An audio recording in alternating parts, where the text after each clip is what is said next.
क्या चीज है भाई? देखो, डिस्टर्ब नहीं करो। वॉइस ऑफ मानवता चैनल में आप सभी मेहमानों का बहुत बहुत स्वागत है। वाहेगुरु जी का खालसा, वाहेगुरु जी के फतेह, वाहेगुरु जी जय का भीम जोहार। सतनाम आप सभी मेहमानों को। वॉइस ऑफ मानवता चैनल में हम आज खास विषय को लेकर हाजिर हुए हैं। आज का विषय है, जैसा कि आज सब लोगों को मालूम होगा कि यूथ इंटरनेशनल डे दुनिया में मनाई जा रही है।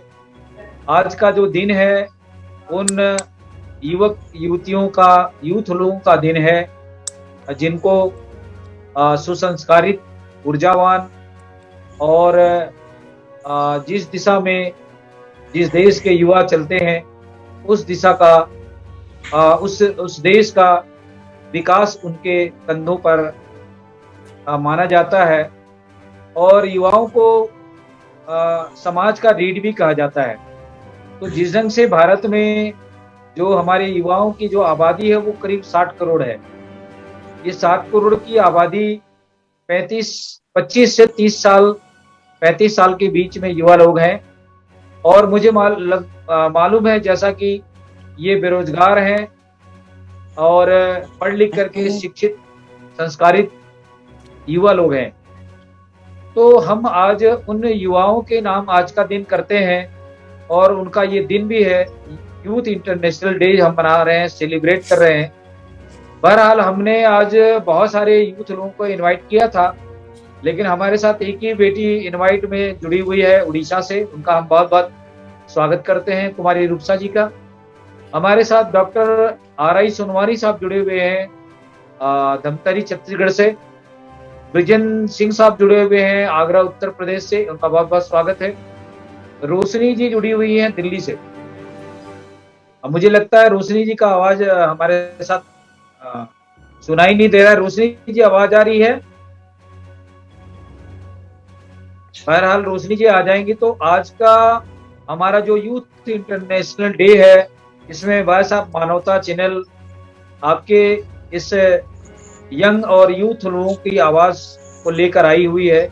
इस दिशा पर हम आज पहला सवाल को लेकर, हमारे साथ जो यंग बेटी जुड़ी हुई है कुमारी रूपसा, जो उड़ीसा राज्य से है, मैं उन्हीं के पास पहला सवाल को लेकर के जाना चाहूंगा कि रूपसा जी, आप एक युवा हैं और भारत में युवाओं का सोच जो है आज के प्रेजेंट टाइम में, जो यूथ लोगों की जो आबादी है भारत में करीब 60 करोड़ की आबादी है, उसमें मैं सोचता हूं कि आधी करोड़, जिसमें से 60 करोड़ में 30 तो कम से कम हमारी बेटियों का होगा और 30 करोड़ करीब यूथ बच्चों का होगा, बेटों का होगा। तो इतनी बड़ी आबादी की सोच जो है किस दिशा और दशा में है, और प्रेजेंट युवा आज के इस यूथ यंगर्स डे के अवसर पर क्या सोच बनती है, हमारे देखने सुनने वालों को बताएं। और आज के इस दिवस के अवसर पर हम पहला सवाल आपके पास लेके जाएंगे उड़ीसा राज्य से, कुमारी रूपसा के पास। रूपसा जी अपने विचार रखें। जी सर, थैंक यू। सबको मेरा जय भीम, जय मूलवासी। सर देखिए, आपका सवाल जो काफी एरिया को टच करता है। जैसे सोच, युवा की सोच के ऊपर अगर हम लोग बात करें तो इंडिया में युवाओं की सोच सीमित यही है कि पढ़ना है, नौकरी करना है और घर चलाना है। और इसे जो हमारा इतना करीब जो है हमारी बहुत बड़ी विरासत है। और आज हम जहाँ भी हैं, जिस स्टेज में हैं, जो प्लेटफॉर्म हमें मिला हुआ है वो आसानी से नहीं मिला है। आज आप देखिए, भारत से बाहर कहीं अगर आप देखें तो बेशक युवा काफी आगे हैं, लेकिन हमारे इंडिया में क्या है कि युवा सबसे ज्यादा अगर आप देखें तो सुसाइड कर रहे हैं, सुसाइड अटेम्प्ट कर रहे हैं, आज बेरोजगार हैं। तो एक तरीके से हम कह सकते हैं कि आज हमारा देश अगर पीछे है या हम पीछे हैं तो वो जस्ट बिकॉज ऑफ नालायकी है हमारे सरकारों की, जो प्रेजेंट टाइम में है और जो रही है, पहले भी रही है।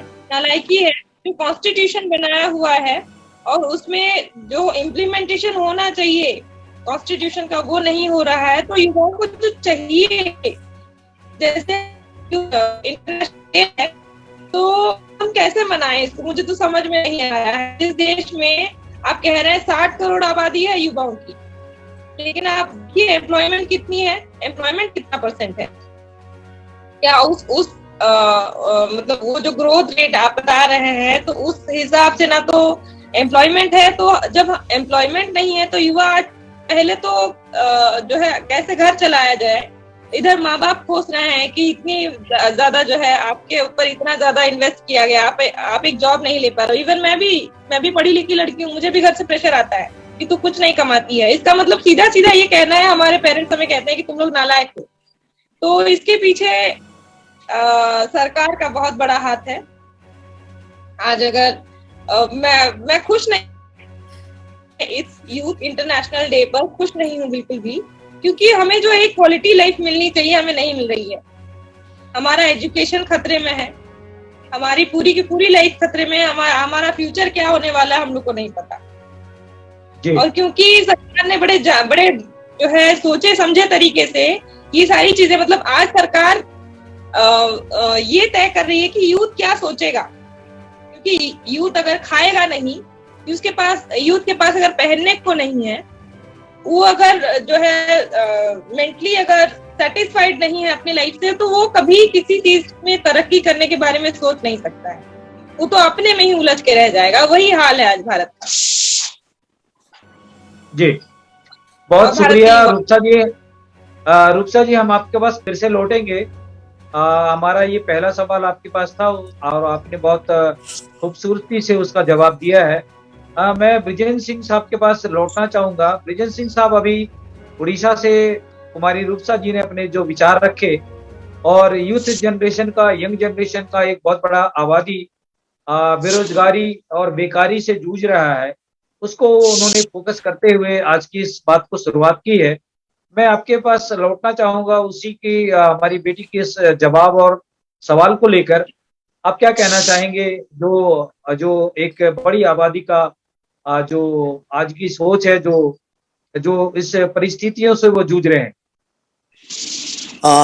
धन्यवाद जगदीश जी।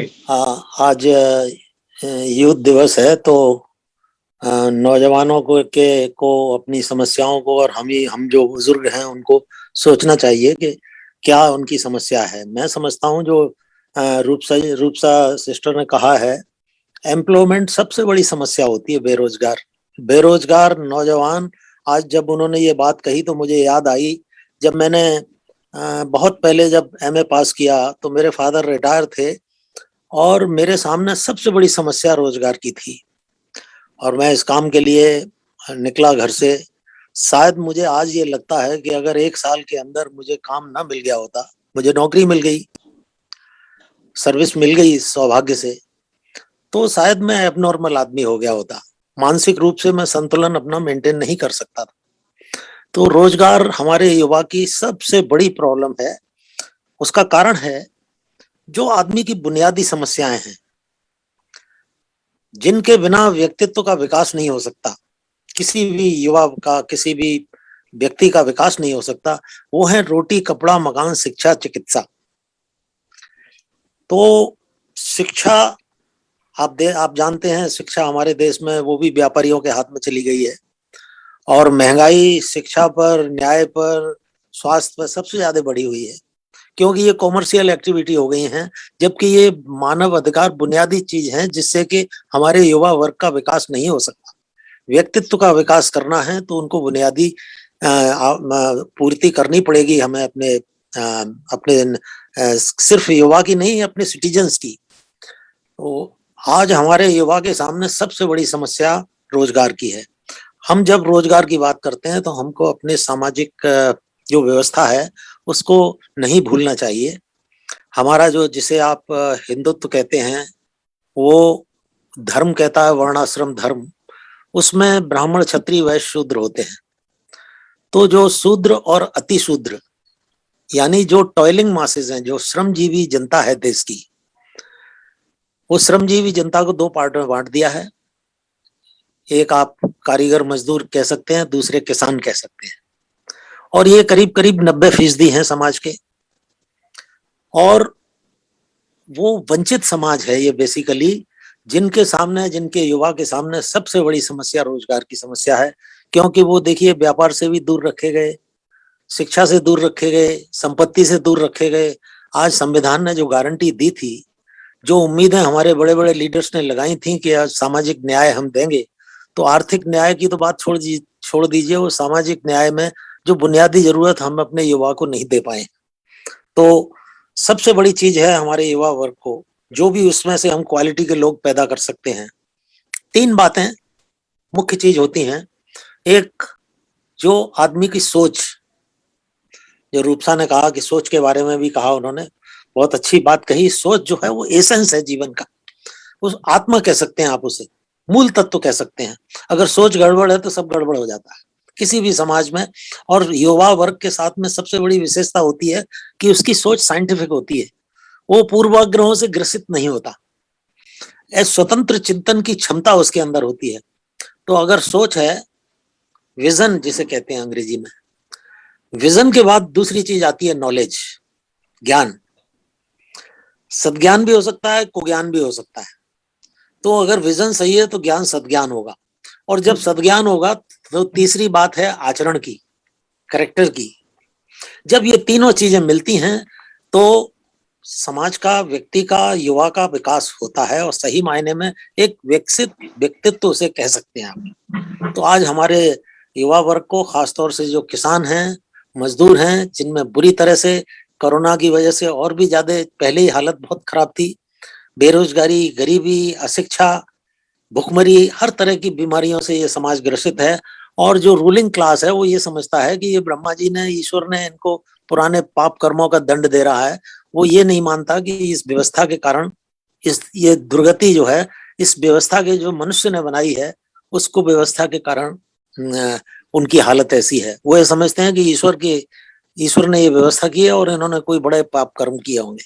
तो ये जो गलत सोच है, गलत जीवन दृष्टि है, ये जीवन दृष्टि से अपने युवा वर्ग को कैसे बचाएं, उनको सही ज्ञान हम कैसे दें, उनके अंदर सच्चरित्र का निर्माण कैसे करें, ये सबसे बड़ी समस्या है। सौभाग्य से हमारे बीच में महात्मा फूले, पेरियार, बाबा साहब अम्बेडकर, साहू जी महाराज और विश्व स्तर पर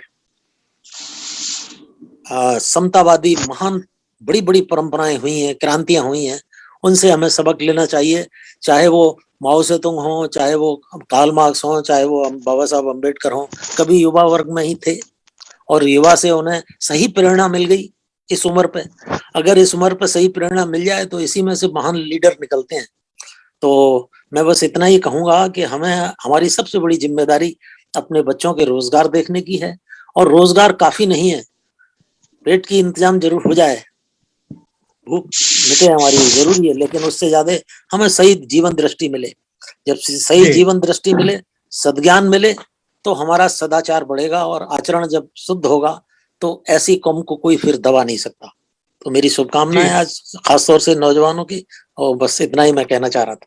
जी, बहुत शुक्रिया ब्रिजन सिंह साहब। हमारे साथ एक बेटी असम से जुड़ रही है, कुमारी नमिता सतनामी। नमिता जी, हमारी आवाज आ रही है अब तक? हाँ, आ रही है। पहले तो बहुत बहुत स्वागत है भाई साहब मानवता चैनल यूएसए से आपका। और आज यूथ इंटरनेशनल डे है, और इस अवसर पर हम लोगों ने बहुत सारे यूथ लोगों को इनवाइट किया था। बहरहाल 2 यूथ बेटियां हमारे साथ जुड़ी हुए हैं, कुमारी रूपसा उड़ीसा से और दूसरा आसाम से।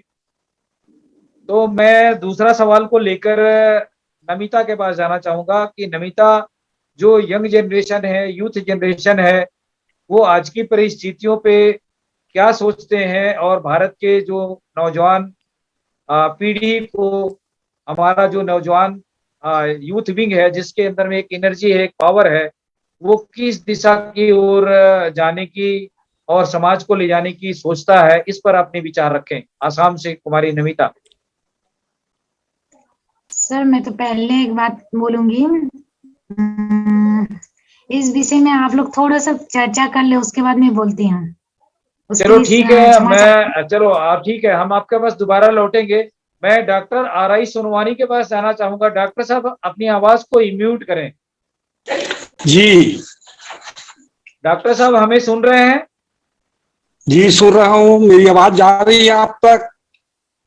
जी आपकी चेहरा कट रहा है, आप कैमरा के सामने थोड़ा ठीक से बैठें क्योंकि चेहरा कट जाता है आपका। तो मैं आपके पास दूसरा सवाल को लेकर जाऊंगा। अभी तक आपने कुमारी रूपसा जी जो उड़ीसा से हमारी बेटी जुड़ी थी उसकी बात सुन रहे थे आप। यंग जनरेशन में है, पढ़ाई कर रही है, बेरोजगार है अभी। जी दूसरा नमिता जी अभी है, अभी अभी जुड़ी है, वो भी अपनी बात रखेगी। और ब्रिजेंद्र सिंह जी ने जो अभी बातें रखी, तो आप एक डॉक्टर हैं और जी कहा जाता है कि मरीजों का इलाज उसकी बीमारी के जड़ में जाकर किया जाता है। तो जी भारत में जो बेरोजगारी है, बेकारी है और यूथ जनरेशन जो आज भटका हुआ है, उसका जी इलाज क्या है? इस समाज को कैसे इलाज करके हम एक सही दिशा में यूथ और यंग जनरेशन को ले जा सकते हैं? आदरणीय, युवा शक्ति एक ऐसी शक्ति है जो राष्ट्र की शक्ति कहलाती है। जी अब जब देश के युवा दिशाहीन हो जाए तो अपनी शक्ति का सदुपयोग नहीं कर सकते।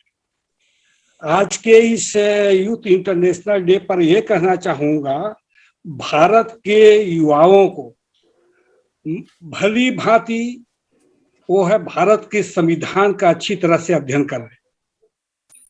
अध्ययन करने के पश्चात वो ये समझ ले कि हमारा संवैधानिक प्रदत्त अधिकार क्या है और हमारे अधिकार के लिए हम कितना सक्षम हैं। यदि हम जितना सक्षम होंगे उतना ही अपने अधिकार को लेने के लिए उतना ही हम जो है काबिल बनेंगे। हेलो जी बोले बोले सर आप। जी, काबिल बनेंगे। और जब तक हम अपने अधिकार को नहीं समझ पाएंगे तो हम अपने विकास के संदर्भ में कैसा सोच बना पाएंगे। इसलिए आज के समय में पूरे युवाओं तो संविधान प्रदत्त अधिकारों का, संविधान की व्यवस्थाओं का अच्छी ज्ञान कर लेना चाहिए। दूसरी बात, आज के सदी में पूरा युवा वर्ग बेरोजगारी की समस्या से जूझ रहे हैं। अपने भारत में रोजगारित करने के लिए, युवाओं को रोजगार देने के लिए उनके पास कोई प्रबंधन नहीं है और प्रबंधन नहीं होने के कारण पढ़े लिखे युवाओं को रोजगार नहीं मिल पा रहा है। तो सबसे पहले प्रबंधन, मैनेजमेंट और उनका नियोजन होना जरूरी है। जब तक प्रबंधन और नियोजन तक युवाओं को रोजगार नहीं मिल पाएगा और इस क्षेत्र में इस समय भारत अभी बहुत कोसों दूर है। पिछले एक दशक से तो भारत में रोजगार की जो समस्या है बहुत विराट हो गया है, भयावह हो गया है और रोजगार के कारण लोगों को जीवन यापन के लिए तरह तरह की कठिनाई झेलनी पड़ रही है। दूसरी बात, अब हमको या हमारे युवाओं को अब भी सोच बदलनी चाहिए। यदि मान लो जाए हमको गवर्नमेंट नौकरी, सरकारी नौकरी नहीं मिलती है या हम गवर्नमेंट एम्प्लॉय नहीं बन सकते हैं, तो हमको कौन से रास्ता, कौन से उपाय सोचना चाहिए जिससे कि हम अपने जीविकोपार्जन को कर सके। नौकरी की बड़ी समस्या है, इसलिए मैं चाहता हूं आज के संदर्भ में कि हमको व्यवसाय के क्षेत्र में आगे बढ़ना चाहिए। यदि व्यवसाय के क्षेत्र में आगे बढ़ते हैं, आपका प्रबंधन और नियोजन और संचालन यदि बहुत अच्छी तरह से बना तो निश्चित ही एक नया रास्ता खुलेगा, एक नया मार्ग मिलेगा और व्यवसाय के क्षेत्र में आप अपनी हस्ती कायम करके आप अपने जीविकोपार्जन को बड़ी सरलता से चला सकते हैं। आज जो है केवल एक वर्ग के लिए नहीं, समूचे वर्ग के लिए बेरोजगारी की समस्या है।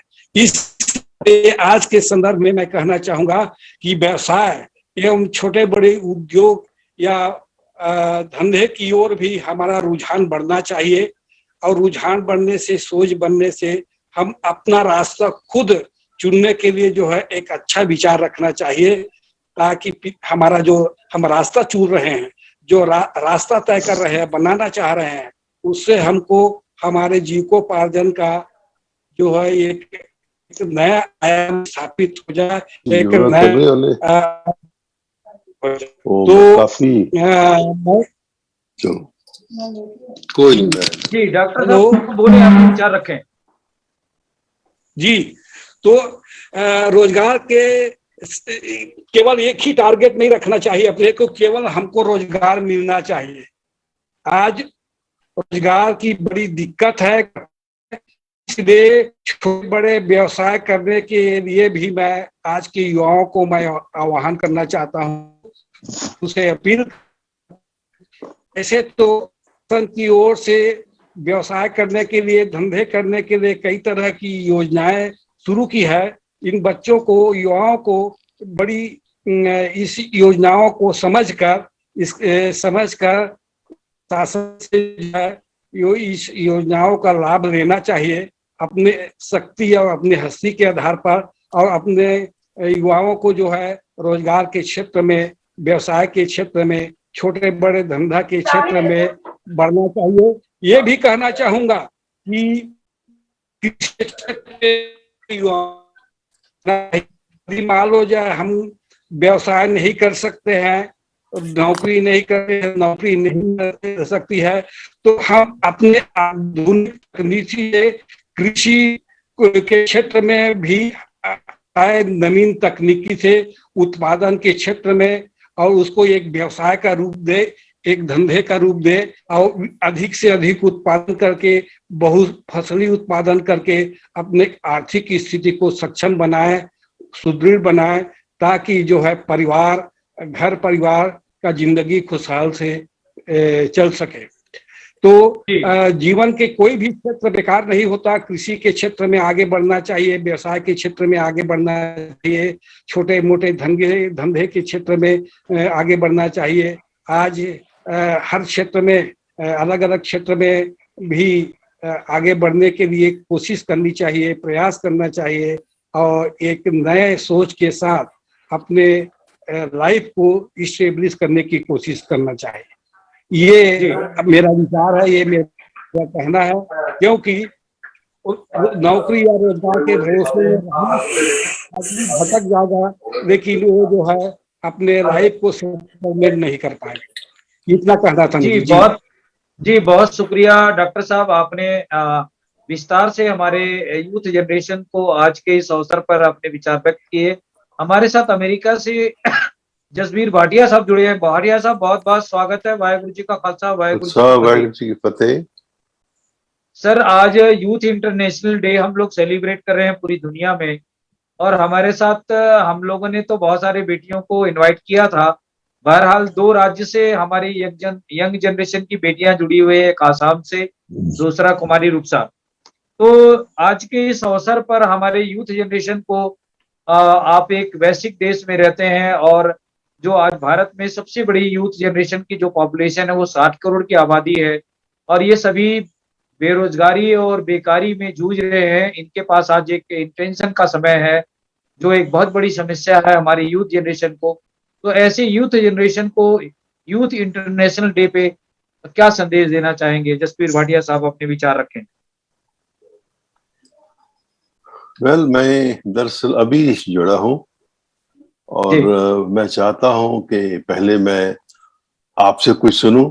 रूपसा बेटी आज जुड़ी है, मैंने nice seeing you Rupsa once again.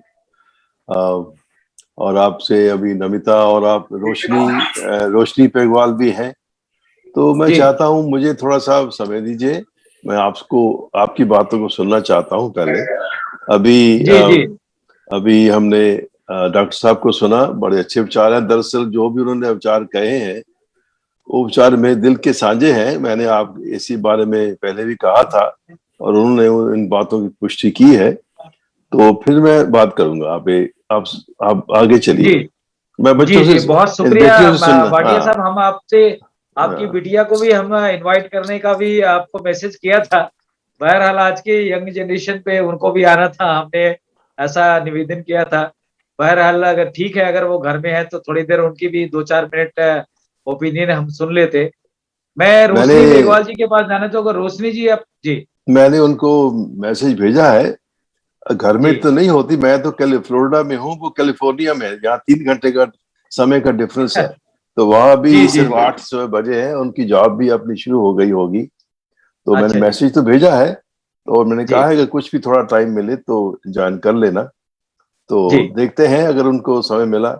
उनकी सुबह से मीटिंग जी। शुरू हो जाती है, मैनेजर है तो तो ये मुश्किल है। वैसे मैंने उनको मैसेज भेजा है, देखता हूँ अगर जी। उनके पास समय होगा जरूर ज्वाइन करेगी वो। जी, बहुत शुक्रिया भाटिया साहब। मैं हाँ जी। रोशनी मेघवाल जी के पास लौटना चाहूंगा। रोशनी जी, हमें सुन पा रही हैं आप दिल्ली से? हेलो। बहरहाल रोशनी जी हमारे साथ नहीं जुड़ पाई हैं, खाली उनका कनेक्शन पर हुआ है।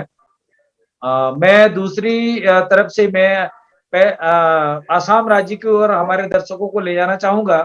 नॉर्थ ईस्ट हमारा एक स्टेट है जहां चाय की बागान है।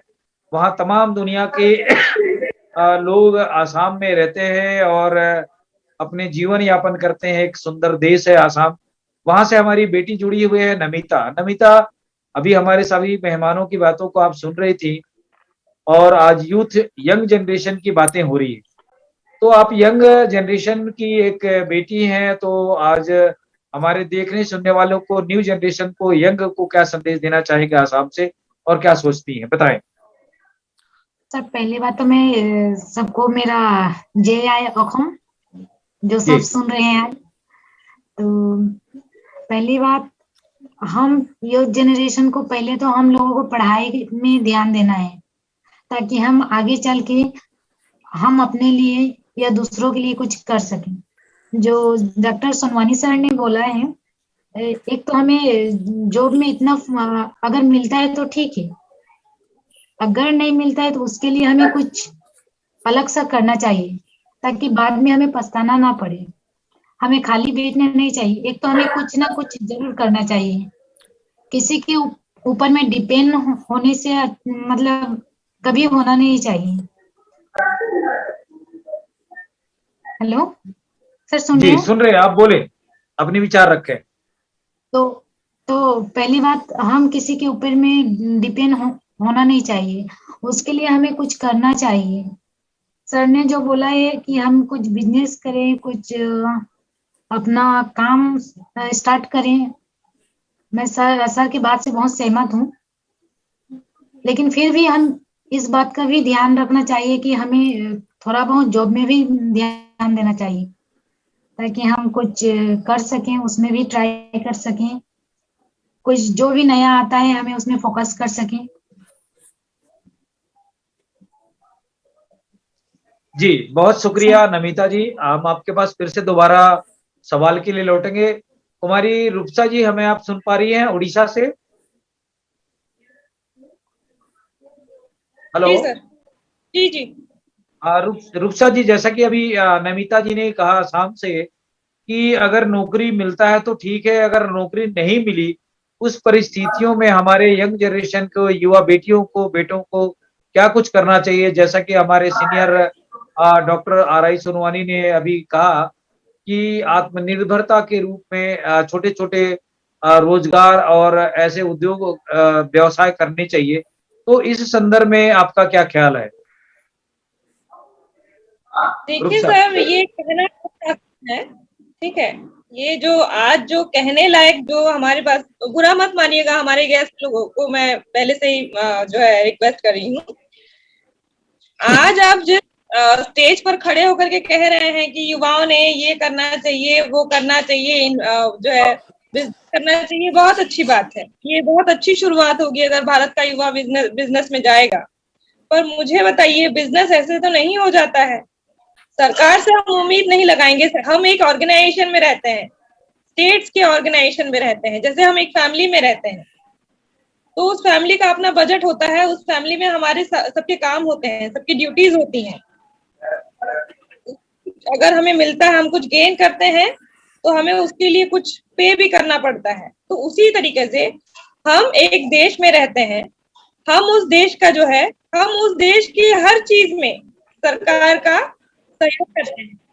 सरकार हमारे टैक्स से चलती है, हम खाते हैं टैक्स देते हैं, हम पानी यूज करते हैं उसका टैक्स देते हैं, हम बिजली यूज करते हैं उसका टैक्स देते हैं। ठीक है, चलिए ठीक है, मैं मान लेती हूँ कि सरकार जो है, सरकार कहती है, हर कोई कहता है, हमारे लोग भी कहते हैं कि इतना ज्यादा बढ़ गया है, अब पॉपुलेशन जो है वो बहुत ज्यादा हाई हो गया है, तो उस वजह से जो है जॉब नहीं दे पा रही है सरकार। तो अगर जॉब्स नहीं दे पा रही है और लग रहा है, इन लोगों को लग रहा है, जिन जिन लोगों को लग रहा है कि बाबा साहब ने ये भी तो कहा था ना, डॉक्टर, इंजीनियर और जो है वकीलों को, इनको भी जिम्मेदारी दी थी। इनको बाबा साहब ने ये नहीं कहा था कि जो है सिर्फ आप जो है तो आप सिर्फ और सिर्फ मोटिवेट करना और जो है उपदेश ही देना, इनकी ड्यूटीज बनती है। तो इनकी ड्यूटी के हिसाब से अगर इनको लगता है कि हमें बिजनेस करना चाहिए, तो बिजनेस के लिए क्या स्कोप है हमारे लिए? क्या हर कोई बिजनेस कर सकता है? आप अगर आदिवासी लोगों को देखें, जैसे एसटी हैं, वो जंगलों में रहते हैं, उनके बच्चे, उनको तो एक तो शिक्षा नहीं मिल पाती है, उनके अंदर बिजनेस करने का कहाँ से दिमाग है? क्या हम जाते हैं उन एरियाज में, देखते हैं उनकी लाइफ? कुछ नहीं देखा है हमने। आज यूथ डेंजर में है, और क्योंकि यूथ डेंजर में है तो देश भी डेंजर में है। अगर यूथ को नहीं बचा पाए, यूथ को अगर हम आगे नहीं ला पाए, उनको उनके लिए कोई है तो उनसे कोई हमें उनसे नहीं लगाना चाहिए। पर हमारे क्या रास्ता है? क्या हमारे जो फोर फादर है, उन्होंने संघर्ष नहीं किया होता तो क्या आज हम लोग टीवी पे बैठे होते? जो हमारे एल्डर आज बैठे हैं, क्या वो इस जगह पे रहते? वो अगर हमारी जगह होते तो क्या सोच पाते बिजनेस करने का? क्या हर कोई सक्षम है? हर फैमिली सक्षम है क्या अपने बेटे को बिजनेस लगा कर देने के लिए? क्या आज देखिए, हम सोशली जो है इनइक्वल हैं, वहाँ जो है इक्वलिटी नहीं है। आज सबके पास जमीनें नहीं है, सबके पास पैसे नहीं है, तो बताइए ना, मान लीजिए 10-20 तो जिसको नौकरी लग गई है, वो अपने बच्चों को जो है फाइनेंस करेंगे, बाकी लोगों का क्या? बाकी लोग कहाँ जाए? सरकार की जिम्मेदारी नहीं है? हम कैसे उनको छोड़ दे? सरकार को क्यों छोड़ दे? फिर इलेक्शन होता क्यों है? इलेक्शन क्यों होता है? वो वोट क्यों लेती है? और इतने बड़े बड़े जो है, इतने बड़े बड़े बिल्स पास होते हैं और सारा एजेंडा बनता है, वेलफेयर के लिए पैसा सैंक्शन होता है, तो फिर जाता कहाँ है? जी रुफसा जी, आपने बहुत ज्वलंत बातों को हमारे सामने आप रख रही हैं। बहरहाल ये समस्याएं तो बहुत व्यापक है भारत देश के अंदर में। अगर आप कुछ और कहना चाहते ही तो कहें, बाकी हम आज के इस डिबेट के अवसर पर हम यही प्रतिक्रिया को लेकर के हम सबके सामने आए हुए हैं कि यंग जनरेशन भारत का क्या सोचता है और वो किस दिशा की ओर जा रहा है और उसका सॉल्यूशन क्या है। सर, हमारे यहाँ किसी के यहाँ से आवाज आ रही है, थोड़ा सा घर में साइलेंट करें, बहुत प्रोग्राम लाइव चल रहा है। किसी के घर से भी जो भी आवाज आ रही है वो डिस्टर्ब हो रहा है, थोड़ा गौर करें। जी मेघराज जी, आज के इस अवसर पर जो यूथ इंटरनेशनल डे की जो चर्चा चल रही है, इस पर अपने विचार रखें। वाहेगुरु जी का खालसा, वाहेगुरु जी की फतेह। सबसे पहले तो आपका स्पेशल धन्यवाद जगदीश जी, आपने जो प्रोग्राम रखा अपने इस पे। तो दूसरी बात ये है कि सभी के सभी कैमरे ऑन करें, बंद पड़े सबके कैमरे। दूसरे सबसे पहले ये है कि बड़े यूथ की बात कर रहे हैं, यूथ के पास में रोजगार नहीं है, यूथ समझदार नहीं है, यूथ जो है ना इधर उधर जा रहा है। क्यों जा रहा है? क्योंकि सच्चाई और ईमानदारी से यूथ भटक चुका है। जब गुरु नानक साहब कहते हैं कि साचे नाम की लाग भूख उत भूखे खाए चलिए सब दुख, जब सच्चा सच होता है ना अंदर, तो सच जो है ना दुख को खा जाता है इंसान के, जो अज्ञान तो खा जाता है। जब अज्ञान होता है ना इंसान के पास में, वो सही दिशा में जाता है, गलत जाएगा नहीं। अगर कुछ गुमराह करने वाला भी आएगा ना रास्ते में, तो कभी गुमराह नहीं होगा, तो उसके अंदर सच होगा, उसको पहचान पाएगा कि सही कौन के गलत कौन है। तो ये जो सच और ईमानदारी अगर यूथ अपनाएंगे तो मैं 100% गारंटी करता हूँ कि कभी भटकेगा भी नहीं और कामयाब भी हो जाएगा। मैं शुक्रिया। सोनवानी साहब, ये आवाज किसके यहाँ से आ रही है? कृपया थोड़ा जिनके यहाँ से भी आवाज आ रही है साइलेंट रखें। नहीं, वो तो म्यूट पे हैं, लेकिन नमिता जी का माइक्रोफोन ओपन है, तो उनसे रिक्वेस्ट करें कि वो अपना माइक्रोफोन ऑफ कर दें, वो म्यूट पे चले नमिता, जाए। तुम्हारे यहाँ से आवाज आ रही है क्या? नहीं अंकल, आवाज तो नहीं आ रहा है, इधर सामने कोई नहीं है। तो अच्छा, फिर चलो ठीक है, बहरहाल कहीं से डिस्टरबेंस आवाज आ रही है। सिंह साहब हैं, चलिए। जी, हमारे साथ रोशनी मेघवाल जी जुड़ी हुए हैं। रोशनी जी, हमारी आवाज आप तक पहुंच पा रही है दिल्ली से? रोशनी जी, मेरे ख्याल से वो बहरहाल नहीं जुड़ पा रही है। मैं इस कहाँ से आवाज आ रही है समझ नहीं आ रही। और रोशनी जी शायद वो उन्होंने फोन ऑन छोड़ के आप चली गई कहीं। नहीं, वही मेघराज जी, निवेदन करता हूं कि रोशनी जी को डिलीट करें। मेघराज जी, वो भी कहीं चले गए हैं। वो भी काम पे है ना, वो काम पे है ना, जॉब कर रहे हैं अपनी, वो भी वो नहीं साथ नहीं, साथ वो में करते हैं। मैं समझ गया, वो ये दिल्ली से ही डिस्टरबेंस की आवाज आ रही है। जी, मैं तो ब्रिजेन सिंह जी के पास लौटना चाहूंगा। ब्रिजेन सिंह जी, अभी जो रूपसा बेटी ने और आसाम से हमारी नमिता जी ने यूथ जनरेशन की थोड़ी जो मूलभूत समस्या है उसको लेकर प्रकाश डाल रही थी। इस संदर्भ में क्या सॉल्यूशन है, क्या समझते हैं और इसका कैसे निदान किया जा सकता है? देखिए, मैं रूपसा से 100% सहमत हूँ। उन्होंने जो बात कही है, एक समस्या होती है व्यक्ति की, एक होती है व्यवस्था की। उन्होंने उस व्यवस्था की तरफ ध्यान आकर्षित किया है। व्यवस्था बहुत बड़ी होती है और व्यवस्था से लोगों की मानसिकता बनती है, बिगड़ती है। जब आपने कहा कि 60% हम 60 करोड़ हमारे नौजवान हैं, तो आप ये जानते हैं, इसको अगर हमारी सामाजिक व्यवस्था से जोड़ के देखें, व्यवस्था से, तो उसमें 55 करोड़ अकेले किसान और मजदूरों के बेटे होंगे, जिनको कि शूद्र अति शूद्र इस व्यवस्था ने कहा है, और जिनको कि षड्यंत्र करके हजारों साल से वंचित किया है। मैं आपको ये बताऊं कि हमारे यहाँ, हमारे आगरा में एक आंदोलन चला था, तो एक बच्चे ने कुछ खोमचा वगैरह लगा लिया था, गरीब वर्ग का था, तो उसको पीट पीट करके मार दिया था। आज परिस्थितियां काफी कुछ बदल गई हैं। ये मिस्टर लिंच अमेरिका के थे, वो कोलंबिया यूनिवर्सिटी के, वो रिसर्च में गए थे, उसमें उन्होंने उस पुस्तक में ये बात लिखी है। तो आपको सिवाय मजदूरी गुलामी के अलावा कोई अवसर नहीं था। आज आपके जो 60 करोड़ जिन बच्चों की बात कर रहे हैं, उनमें 55 करोड़ वो हैं जिन्हें आज संवैधानिक टेक्निकल भाषा में SC ST माइनॉरिटी बैकवर्ड कहते हैं। सीधे शब्दों में एक वर्ग के रूप में वो किसान और मजदूर कहे जा सकते हैं, और वो एक षड्यंत्र के, इस व्यवस्था के षड्यंत्र के शिकार हैं। और ये भयानक व्यवस्था है। वो किसी शायर ने कहा है कि बढ़ गई है पीर पर्वत सी पिघलनी चाहिए, और इस हिमालय से कोई गंगा निकलनी चाहिए, और सिर्फ हंगामा खड़ा करना मेरा मकसद नहीं, मेरी चाहत है कि ये दुनिया बदलनी चाहिए। ये समस्या व्यवस्था को बदलने की है, लेकिन व्यवस्था बदलेगी कैसे? जैसा मैंने अभी कहा कि रोटी, कपड़ा, मकान, शिक्षा, चिकित्सा, ये बुनियादी चीजें आदमी को मिलनी चाहिए। उसके बिना व्यक्तित्व का विकास नहीं हो सकता। हमारे लोगों को, जिनको गरीबों को इतना गरीब बनाया है इस व्यवस्था ने, और उसका लक्ष्य यह है कि इनको इतना दरिद्र बना दो कि ये इसका विरोध करने की भी मैं चाहता हूं स्थिति में न रहें। तो ये एक भयानक षड्यंत्र है। मेरा ये सोचना है कि इस षड्यंत्र को हमारा नौजवान नया खून इस चुनौती को स्वीकार कर सकता है और इसको बदल सकता है। दुनिया के उदाहरण हमारे सामने हैं।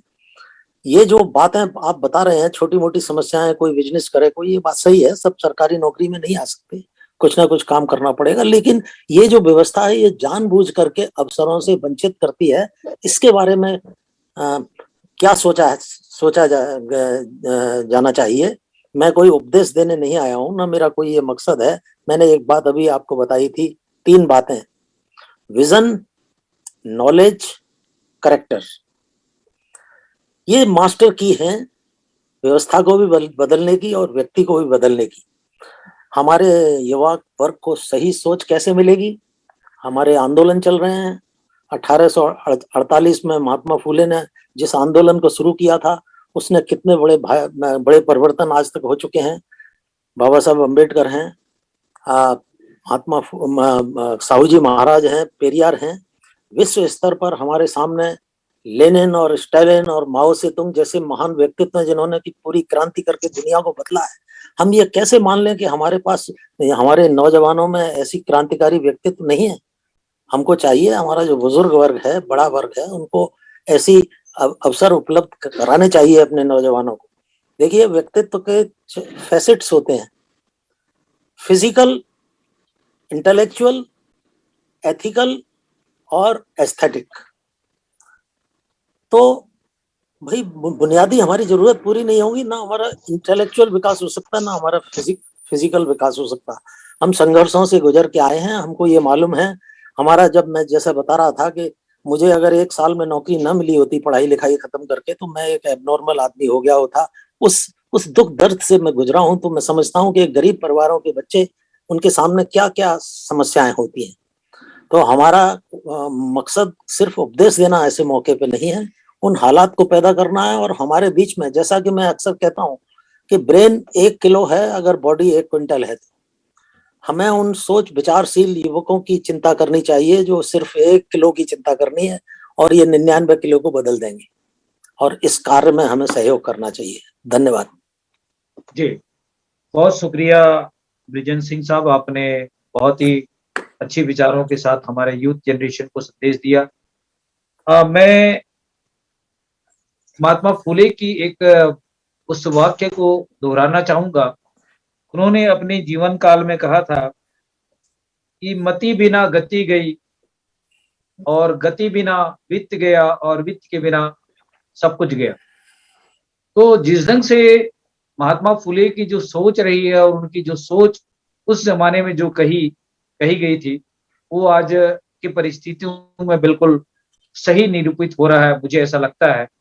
मैं भाटिया साहब के पास लौटना चाहूंगा, क्योंकि जो एक प्रगतिशील और विकसित देश के रूप में अमेरिका को कहा जाता है, और भारत के बहुत सारे नौजवान, लाखों जो नौजवान पढ़ लिख करके अमेरिका की जो संघीय ढांचा है, सामाजिक व्यवस्था है, उसमें बहुत बड़ी रोल अदा कर रहे हैं। हमारे भारत के जो डॉक्टर, इंजीनियर, वैज्ञानिक अमेरिका के उस विकसित देश को, उनमें हमारे भारतवासियों का बहुत बड़ा योगदान है।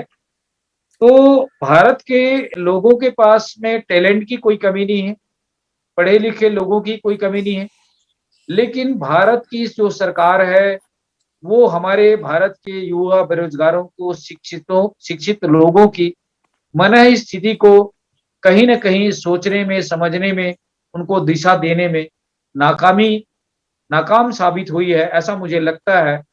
तभी हमारी जो भारत की जो नीति और निर्देश है, और आज भारत में जो एक तरफ तो बातें कही जाती है बड़ी बड़ी कि हम करोड़ों लोगों को रोजगार देंगे, अच्छे दिन लाएंगे और भारत में सुशासन लाएंगे, लेकिन क्या भारत में बेरोजगारी घटी? हमारे युवा जो बेरोजगार हैं वो क्या सही दिशा में जा रहे हैं? इस संदर्भ में मैं भाटिया जी के पास जाना चाहूंगा। भाटिया साहब, अभी आपने नमिता की बातों को सुना, उड़ीसा से रूपसा की बातों को सुना, तो इन सभी बेटियों का जवाब हम आपके पास ढूंढना चाहेंगे। जसबीर भाटिया साहब। सबसे पहले मैं कहूँ, मेरी बेटी भी ज्वाइन करना चाह रही हैं, और मेघराज सिंह जी आप उनको इजाजत दें, वो वेट कर रही हैं आपको ज्वाइन करने के लिए। मेघराज सिंह कहाँ है भाई? उनके पास थोड़ा ही समय है और वो चीज है कि अच्छा मैं ज्वाइन करती है, वो वेट कर रही है। मेघराज सिंह प्लीज उनको आप उनको दिक्कत तो ये है सर कि ऑपरेट मेघराज जी करते हैं, दोनों काम करने के कारण ऐसी दिक्कतें आती है। तो फिर वो अच्छा चलो जी, तो सुन रहे हैं मेघराज सिंह, तो मैंने कॉल भी किया, फोन भी। मेघराज जी के खिलाफ बगावत करनी पड़ेगी अब लगता है। अच्छा चलो, मैं सबकी बातें सुनी, डॉक्टर साहब ने कहा, बच्चों ने कहा, बेटियों ने कहा। मुझे अफसोस है कि बहुत कम यूथ के लोग यहाँ ज्वाइन किए हैं। आज हम ही 2-3 बड़े वेल बड़े से मतलब सीनियर है। तो जो भी बातें डॉक्टर साहब ने कही, विजेंद्र सिंह ने कही, सब ठीक है। बच्चों ने कहा, रूपसा बेटी ने कहा, वो सभी ठीक है, हालात ठीक नहीं है। ये बात सुननी होगी कि भारत के अंदर जो है, मैं पॉलिटिक्स की बात नहीं कर सकता, मेरा हक नहीं बनता, मैं यहाँ रहता नहीं हूँ। तो हालात को चेंज करना भी देश के निवासियों के हाथ में है। क्योंकि जैसे आपने कहा, बेटी ने कहा, रूपसा ने कहा कि हम उनको वोट देते हैं, तो जो वोट देते हैं, जिन लोगों को वोट देते हैं, उनके सामने जाके उनसे जवाब मांगिए। जवाब उनको देना होगा कि भाई हमने आपको वोट दिया है, आपने हमारे लिए क्या किया। सिर्फ जाके पार्लियामेंट में बैठ के बस अपने यस यस जी जी हजूरी करके बस अपना समय निकालना है, तो वो अपना धर्म नहीं निभा रहे हैं। जैसे सिंह साहब ने कहा है अभी कि भाई ये हालात हमारे हजारों सालों से चल रहे हैं। ये जाति पाति का जो रोग है हमारे देश के अंदर, ये बड़ी बाधा है इस देश की तरक्की के लिए के सामने। अब उन हालात को कैसे चेंज करें, जैसे रूपसा ने कहा, सवाल ये है कि अब क्या बैठ के हम इंतजार करते रहे कि गवर्नमेंट हमारे लिए जॉब्स खोलेगी। दफ्तर सरकार की नौकरियां क्या होती हैं? दफ्तर में बैठ के कुछ लिखते रहो, कागज काले करते रहो। वो नौकरी तो क्या प्रोडक्टिव नौकरियां नहीं है, लेकिन मजबूरी है लोगों की, बच्चों की भी। वो कहाँ जाए, फिर क्या करें? वे बिजनेस भी नहीं कर सकते क्योंकि उसके लिए भी साधन चाहिए। ये बड़ी दुविधा है, मैं मानता हूँ। और जो सिंह साहब ने कहा वो भी एकदम ठीक है, लेकिन सवाल ये पैदा होता है, अब इन हालात को हम कैसे चेंज करें? कौन चेंज करेगा? अगर ये कहते रहे कि सरकार को चेंज होना चाहिए, अपने आप वो नहीं होती, तो फिर एक ही है, लोकतंत्र है भाई। जिनको वोट देते हो उनके सामने उनसे जाके जवाब तलबी चाहिए। जैसे सिंह साहब ने कहा कि यूथ के अंदर बड़ी ताकत है। दुनिया में यूथ ने दुनिया को चेंज किया है। उसमें बलिदान भी दिए गए हैं, लेकिन यूथ ने इस दुनिया को चेंज किया है। और ये बड़ा सवाल है। मेरे पास इसका कोई जवाब नहीं है, मेरे पास कोई ऐसा इमीडिएट सोल्यूशन इसकी नहीं है। अब यहाँ आप बात करते हैं विकसित देशों की, जैसे यूएसए में है, तो फिर शिक्षा यहाँ अनिवार्य है। हाई स्कूल तक 12 साल की शिक्षा जो है फ्री है, हर एक आदमी उसमें जा सकता है। तो अब उसका तो हम मुकाबला नहीं कर सकते, लेकिन ये बड़ी मजबूरी। हम भी हिंदुस्तान में आए थे जब हिंदुस्तान की पार्टीशन हुई थी, पाकिस्तान बना था। हम लुट गए थे, सब कुछ हमारे पास कुछ नहीं था, खाली जेबें आए थे हम लोग। शायद मेरे पिताजी के पास कुछ थोड़ा सा पैसे हो, लेकिन वो शिक्षित थे, तो उन्होंने मौका मिला एक रोजगार करने का। उनको टाइप करना आता था, टाइपिंग करनी आती थी, तो वो फिर उसके सहारे एक छोटा सा व्यवसाय कहें, मैं अपना छोटा स्मॉल जॉब वो शुरू किया। और धीरे धीरे धीरे हम लोग पढ़ाई करके आगे बढ़े, और ये एजुकेशन मुझे यहाँ तक ले आई है। हम इंजीनियर बने, हिंदुस्तान में बहुत काम किया है, और 12-13 साल हिंदुस्तान में काम करने के बाद ही हम यूएसए में आए हैं, मौका मिला। तो ये जो आप कह रहे हैं बेटी, रूपसा बेटी कह रही है, वो सब सच है, वो सच है। लेकिन सवाल ये है, इसको चेंज अब कैसे होगा? चेंज कौन करेगा? क्या भारत सिर्फ आजाद होने से 1947 में ये कागज का क्या कि भारत अब आजाद है? क्या आजाद हो गया? जब हर एक सिटीजन, हर एक शहरी हिंदुस्तान का आजाद महसूस नहीं करेगा, तब तक देश आजाद नहीं होता। जय सिंह साहब ने कहा है कि जाति पाति के नाम से हमारे लोग अभी पूरी तरह आजाद नहीं है, वो अपने आप के एक बराबर नहीं समझते। या ऐसा सिस्टम बनाया गया है कि उनको उनकी तरक्की के आगे बाधाएं हैं, तो फिर वो अब बाहर की कोई ताकत आके तो चेंज नहीं करेगी। अमेरिका में बैठे हुए जाके या इंग्लैंड में बैठे हुए यूरोप से आके कहीं दूसरे देशों से आके तो चेंज नहीं करेंगे उसको, और चेंज तो आप ही को करना होगा। तो वोट, जो वोट है जो, ये उसमें ताकत है। तो आप जिसको वोट देते हैं, जैसी सरकार चुनते हैं, उनके आगे फिर उनको जवाब देना होगा। बाकी जैसे डॉक्टर साहब ने कहा था कि भाई व्यवसाय कैसे होते हैं, बिजनेस करना कैसे होता है, हर एक आदमी देखे कि मेरे समाज में अंदर क्या दूसरों को क्या चीजों की जरूरत है, क्या उन चीजों में मैं कुछ हल कर सकता हूं। कोई मैं छोटा छोटा ऐसा काम जो मेरे पड़ोसी को किसी काम की जरूरत है, वो खुद नहीं कर सकते, क्या मैं कर सकता हूँ या कर सकती हूँ। ये छोटे छोटे व्यवसाय ऐसे ही पैदा होते हैं। मैंने जैसे एक दो उदाहरण दिए थे, वो मैंने आपके टीवी से देख करके, हरियाणा से कुछ देवियां थी, उन्होंने कहा था क्या करें, हमें पैसा पूरा नहीं है, रोजगार नहीं चलता है। एक दो लेडीज ने मिलके ये सोचा है, चलो हम बेसन के लड्डू बना देते, उसको बेच देंगे, किसी मेले में जाके बेच देंगे। और हैरानी ये हुई कि उनका बिजनेस इतना बढ़ गया है, अब उनको कई महिलाएं फिर जुड़ के एक पूरा उन्होंने एक कंपनी बना दी। ये नहीं कहता हूँ आप सभी लोग बैठ के लड्डू बनाइए, ये मेरे कहने का मतलब नहीं है, ये सोच की बात है।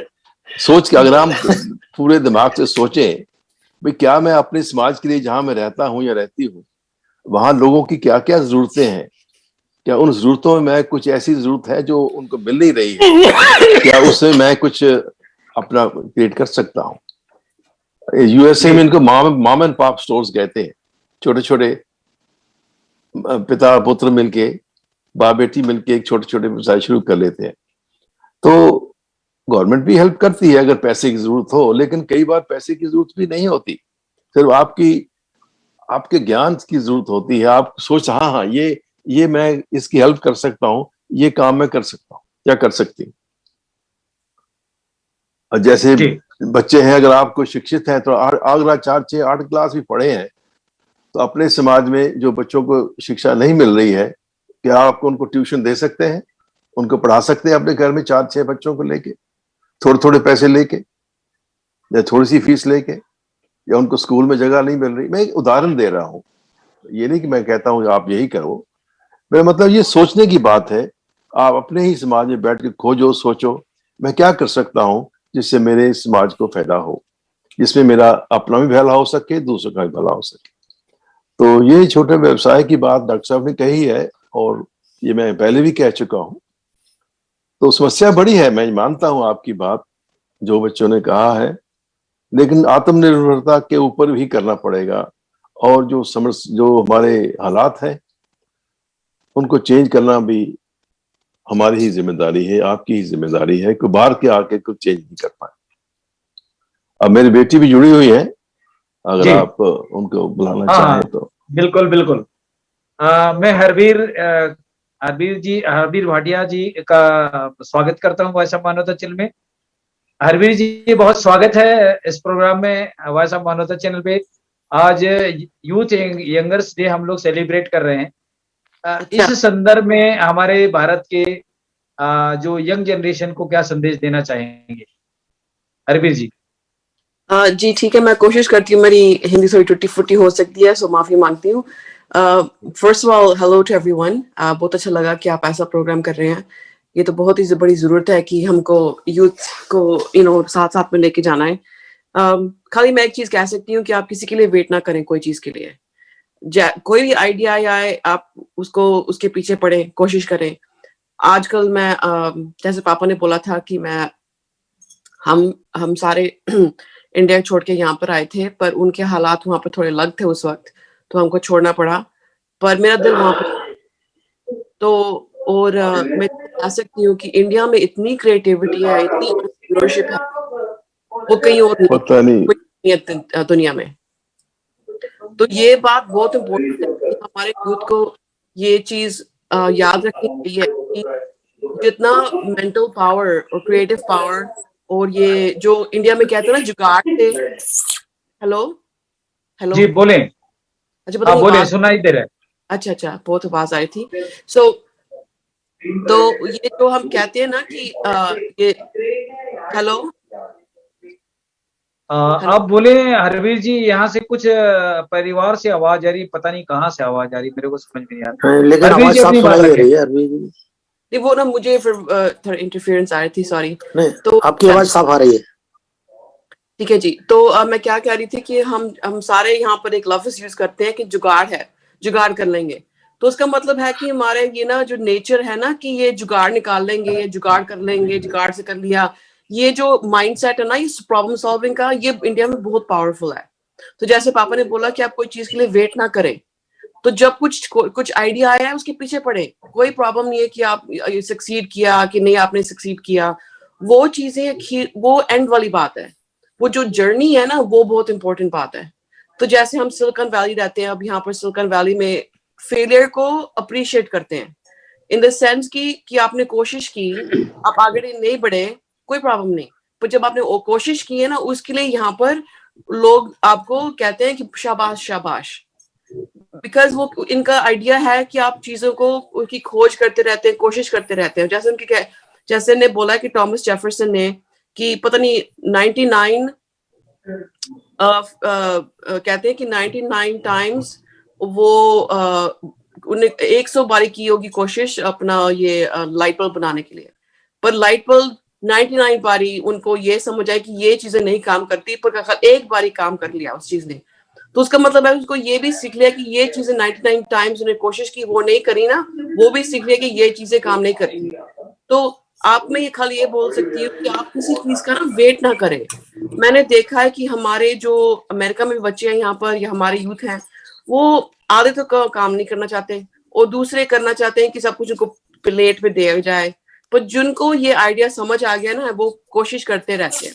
अब जब मैं कॉलेज में थी, पापा ने हमें बोला था कि हमारे उनने मॉडेस्ट लाइफ हमको दी है, ये नहीं कि हम कोई रिच बिल्कुल नहीं थी, हम तो बहुत ही मॉडेस्ट।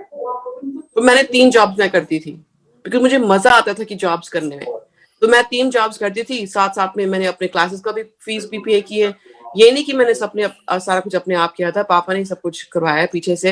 पर पॉइंट है मुझे मजा आता था कि नए एक्सपीरियंसेस होंगे, नई जॉब्स एक्सपीरियंस कर सकूंगी। तो वो एक साइड मैं चीज बताना चाहती थी। और दूसरी साइड ये है वॉलंटियरिज्म।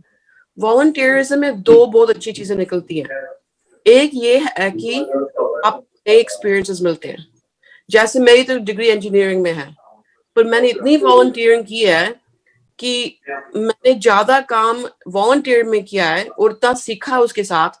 मैं मार्केटिंग कर सकती हूँ, अब उसके साथ मैं प्रेजेंटेशन दे सकती हूँ। अब मैं अपनी 2-3 स्टार्टअप्स भी की थी, तीनों ही फेल हो गई, कोई बात नहीं, मैंने बहुत सीखा उसके साथ। मैं साथ साथ में क्या कहती हूँ करती हूँ, इवेंट्स कॉन्फ्रेंसेस ऑर्गेनाइज करती हूँ, मैं बच्चों की मेंटरशिप करती हूँ। और जब ये कोविड हुआ था पिछले साल, मैंने यहाँ पर मास्क, तो यहाँ पर लोगों को शील्ड्स नहीं मिल रही थी, पर बहुत लोगों की जॉब। चलो मैं थोड़ा सर्च करती हूँ ऑनलाइन इंटरनेट पे कि आप कैसे बनाते हो। तो मैंने शील्ड की मैंने एक स्कीमेटिक ढूंढ ली।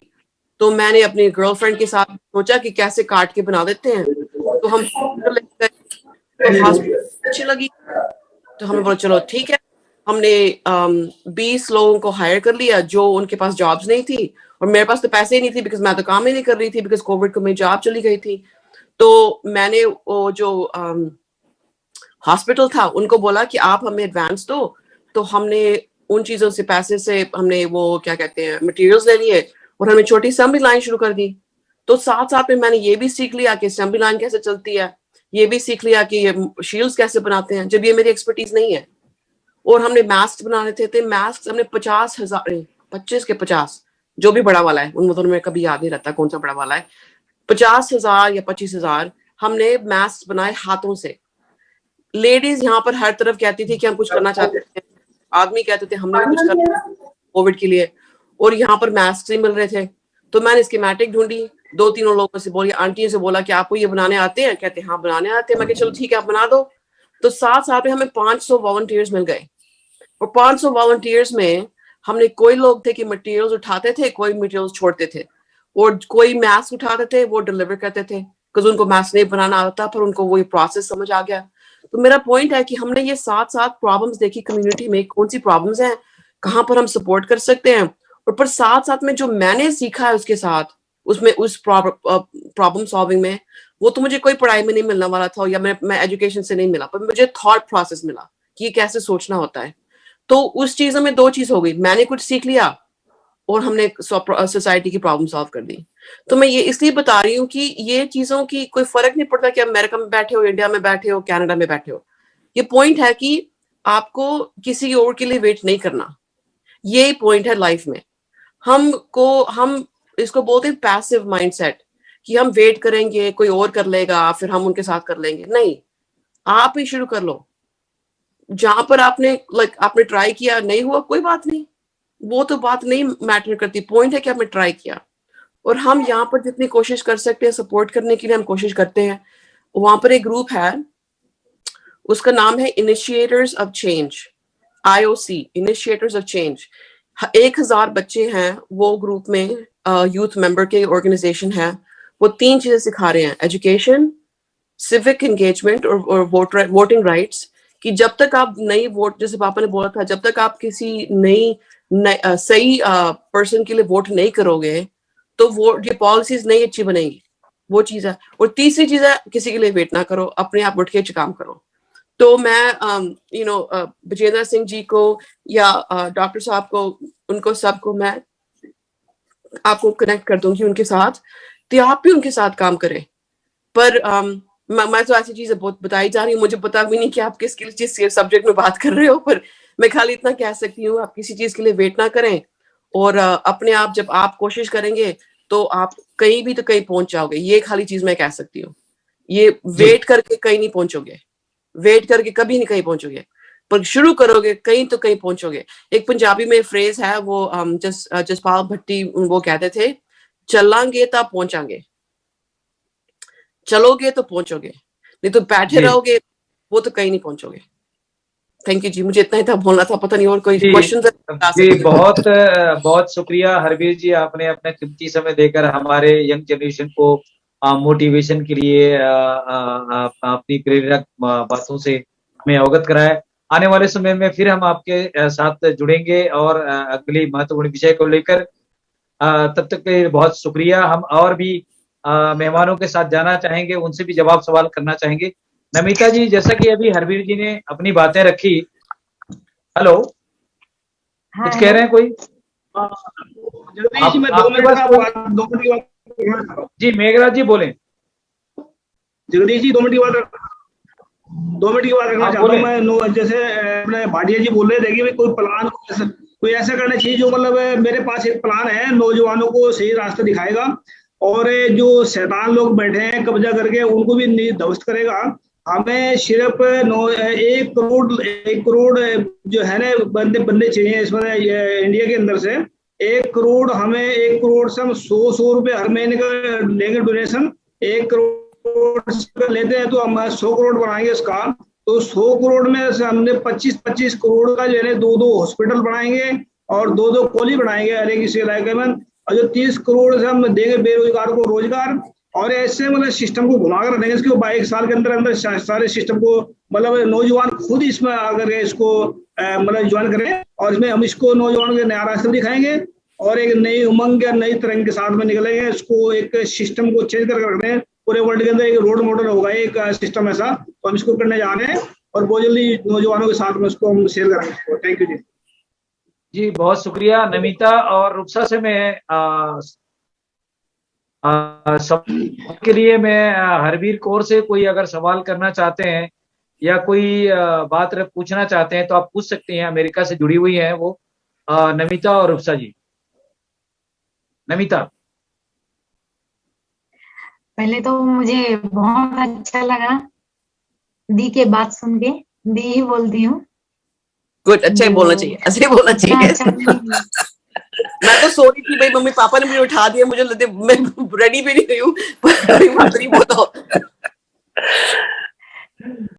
कोई बात नहीं। वैसे आपसे बात जो आपका जो थॉट था वो बहुत अच्छा लगा सुन के, ताकि हमें भी कुछ सीखने का मौका मिला और हम यही चाहेंगे कि आगे भी आप हमारे साथ में जुड़े रहें, ताकि हमें वहाँ के जो थॉट है, जो न्यू न्यू बात हम सीख सके। हम यही चाहते हैं दी आप ऐसे ही जुड़े रहे हम हमारे साथ में। जी, रूपसा कुछ कहना चाह रही है उड़ीसा से? Would love to. Thank you, Namita. Would love to. Rupsa, welcome. Rupsa Kumari Orissa से।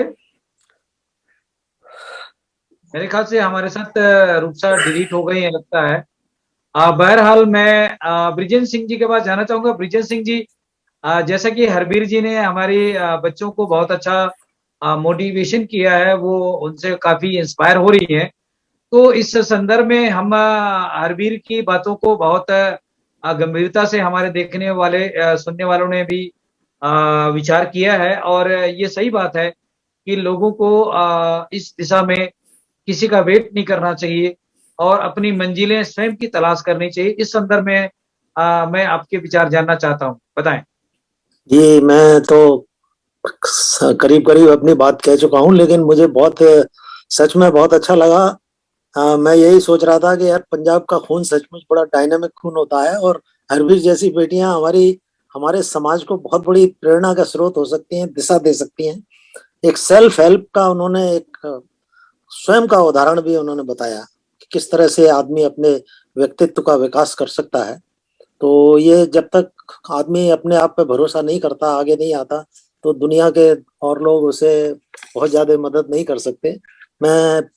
मैंने जो कहा है कि आदमी की जो सोच अगर सही है, सही वातावरण मिले, तो बहुत कुछ हो सकता है। आजकल आप देख रहे हैं इंडिया में एक बहुत बड़ा आंदोलन चल रहा है, किसान आंदोलन, पिछले 8 महीने से। तो मेरे मित्र ने एक कविता कही थी, वो मुझे याद आ रही है उस वक्त। वो नौजवानों के लिए भी, उसकी दो लाइन उसमें नौजवानों के लिए थी, और दो लाइनें उससे पहले जो हालात हैं देश के। मैं आपसे बोलना चाहूंगा कि बढ़ गई है पीर, वो है, सॉरी मैं दूसरा कुछ कहने लगा। ओढ़कर कानून का चोगा खड़ी चंगेज शाही, ओढ़कर कानून का चोगा खड़ी चंगेज शाही, न्याय का सब तक कचहरी में नजर आता नहीं है। और उसमें आगे था कि नौजवानों के लिए कि कुंतलों की छांव में बैठे न निधियाते रहो तुम, साथियों आंधी उठाने का जमाना आ गया है। तो एक और उसमें एक हमारे मित्र हैं, उन्होंने कहा, वो उसी को मैं अपनी बात को ही खत्म कर रहा हूँ कि जो तराजू में है पासंग निकल जाएगा, और तौलने वाले का भी ढंग बदल जाएगा। और देश के नौजवानों, तुम जो कमर कस के उठो तो हिंदुस्तान का रंग बदल जाएगा। आज सचमुच हमारा देश बड़े संकट से गुजर रहा है। प्रतिक्रियावादी शक्तियां इतनी ज्यादा हावी हैं, और एक पूंजीपतियों का और एक गठबंधन बना हुआ है पॉलिटिशियंस का, जिन्हें की देश के किसान मजदूरों की चिंता इतनी ज्यादा नहीं सता रही। और हमारा नौजवान, जिसमें आपने बताया कि 60 करोड़ में मेरे ख्याल से अकेले 55 करोड़ ये किसान मजदूरों के बच्चे होंगे, जो कि बुरी तरह से बेरोजगार के शिकार हैं। इसके लिए हमको चाहिए कि हम नौजवानों को अपने को दिशा दें, विजन दें, नॉलेज दें, सही उनको करेक्टर दें, तो निश्चित रूप में हमारी समस्याओं का समाधान हो सकता है। धन्यवाद जी। मैं व्यक्तिगत मैं अपने एक विचार साझा करना चाहूंगा हरबीर जी से। हम हफ्ते में एक बार संडे के दिन हम बहुत सारी जो बेटियां हैं उनको जोड़ करके एक मोटिवेशनल प्रोग्राम एजुकेशन को लेकर हम डिबेट करना चाहते हैं कि वो संडे को हो, और उसमें थोड़ा सा समय निकाल कर हमारे उन बेटियों को और बेटों को समय दें, और वहां से लाइव जुड़ करके हमारे बच्चों को थोड़ा सा मोटिवेशन करें, क्योंकि इंडिया में जो स्थिति है वो बहुत डिफरेंट है। जैसा कि अभी नमिता ने कहा कि भाई आपसे हम बहुत कुछ सीख सकते हैं, तो हम आपसे यही निवेदन करेंगे कि हफ्ते में एक दिन हमारे लोगों के लिए, हमारे बच्चों के लिए, हमारे न्यू जनरेशन के लिए समय दिया करें थोड़ा सा। हालांकि आप बहुत बिजी रहती हैं, तो हम आपसे यही चाहेंगे कि कम से कम 15 से 20 मिनट, आधे घंटे का समय हमारे इन भारत के बच्चों के लिए, देवभूमि निवासी बच्चों के लिए नहीं? मैं तो बहुत खुशी से करूंगी, कोई प्रॉब्लम नहीं है, मुझे अच्छा लगेगा, स्पेशली जो लड़कियां हैं, ये गर्ल्स हैं, मुझे तो बहुत अच्छा लगता है उनके साथ बातें करने। तो संडेज ठीक है मेरे लिए, पर मैं खाली इतना कह सकती हूँ, मैं तो सुबह सुबह नहीं उठती, खाली देर में इंडिया के साथ काम करती रहती हूँ, क्योंकि हमारे वहां पर भी प्रोजेक्ट्स चल रहे हैं। अभी आपको पता है फार्मर्स प्रोटेस्ट के साथ हमारा बहुत काम उधर हो रहा है, तो मैं तो खुशी से ज्वाइन करूंगी, खाली सुबह सुबह नहीं करना, बस इतने कह सकती हूँ।